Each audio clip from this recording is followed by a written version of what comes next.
আজকে আমাদের রাজ্যের মেয়েদের অন্নপূর্ণার কৃপা হবে কি হবে না, এই ভাবতে ভাবতে এদের একটা বেলা কেটে গেছে। এরা যতবার আয়নাতে নিজের মুখ না দেখেছে, তার থেকেও বেশিবার নিজেদের অ্যাকাউন্ট চেক করেছে। বাড়ি ফেরার সময় রাস্তার ধারে এক দিদাকে দেখলাম দাঁড়িয়ে আর একজনের সাথে কথা বলছে জুনেও ঢোকেনি, জুলাইয়ে ঢুকবে কিনা ঠিক নেই। পাশে থেকে একটা কাকু বলে উঠল, জুলাই না ঢুকলে নিশ্চয়ই অগাস্টে ঢুকবে।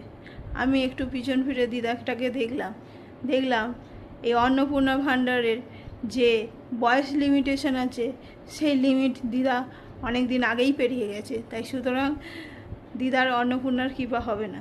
আজকে যাদের 3,000 টাকা ঢুকেছে, তারাই আজকের দিনে সব থেকে বেশি লাকি। এই 3,000 টাকার জন্য সরকার উল্টে দিয়েছে, ভাবা যায়। আর যাদের ঢোকেনি তারা ট্রাই করো, এখন না ঢুকলে পরের মাসে ঢুকবে, পরের মাসে না ঢুকলে কখনো না কখনো ঢুকবে। তোমরা ট্রাই করতে থাকো।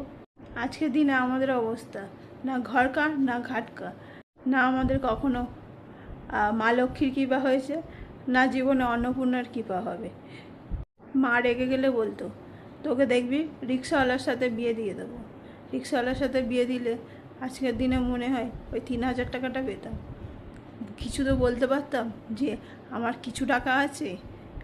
যখন লক্ষ্মীর ভাণ্ডার পেত সবাই, তখন আমার মেয়ে আমাকে একদিন বলেছিল যে মামাম তুমি না বাবাকে ডিভোর্স দিয়ে দাও, দিয়ে লক্ষ্মীর ভাণ্ডারটা যেই পেতে শুরু করবে আবার বাবাকে বিয়ে করবে।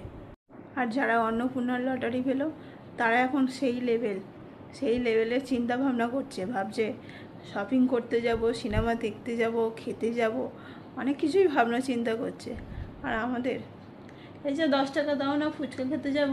আজকের দিনে দাঁড়িয়ে মনে হচ্ছে আমরা এই পৃথিবীতেই এসেছি শুধু এই হাতটা দিয়ে ভোট দিতে।